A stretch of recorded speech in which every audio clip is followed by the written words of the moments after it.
It is said that every lifeguard has a story. You name it, it seems to have happened. I'm Arthur Verge. I was an LA County lifeguard from 1974 to 2016. I'm currently a professor of history at El Camino College. I earned my PhD in history from the University of Southern California. And these are Tales from the Tower. How did the lifeguard service come into existence? The person that brought modern life-saving to Southern California was George Freeth.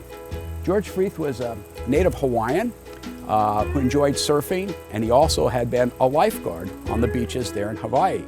George Freeth came to Southern California basically to promote tourism to the islands. And when he did, the first person that he ended up working for was Abbot Kinney.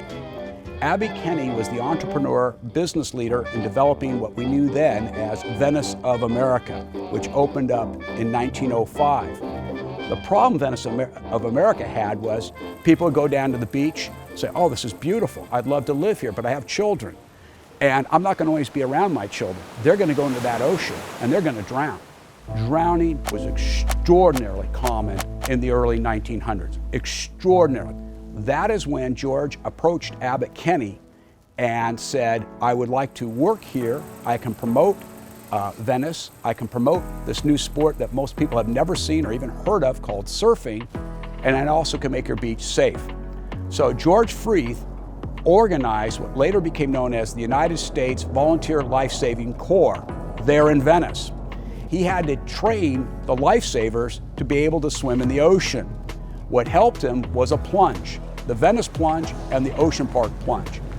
A plunge was an indoor swimming pool adjacent to the beach. The water was salt water, it was still, and people could always stand up. What George did, he worked hard to take particularly young people, boys, girls, young, teach them to swim, get them to a comfort zone where he could take them in the ocean. And in doing so, not only did he teach them how to swim in the ocean, but his magical sport of surfing. It was his time working as a lifeguard that would change everything.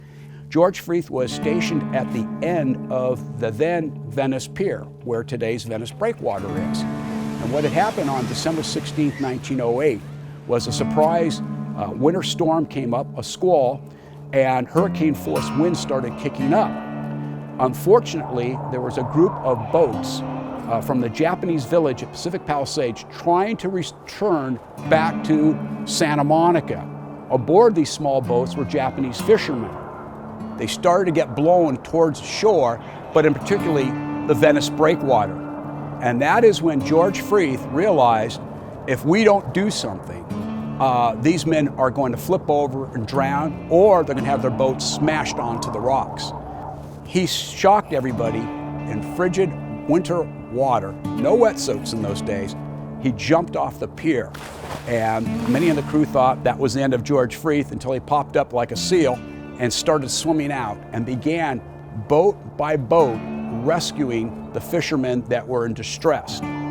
He would end up being awarded the Congressional Gold Medal for life-saving for his heroic actions that saved over 10 Japanese fishermen. George Freeth's important to our lifeguard organization on several levels. First, he helped to make modern-day Southern California. For without lifeguards, you could not sell real estate along the coast. What Freeth did is by training those young people, men and women, to be lifeguards along the coast, he in effect said, you have to have somebody here watching anytime it is sunny. You have to make sure the water is covered, and if there is a problem, we can respond to it.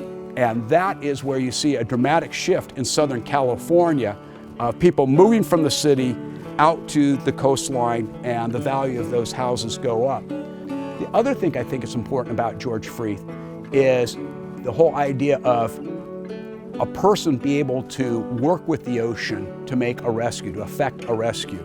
There's no time. People drown very, very quickly.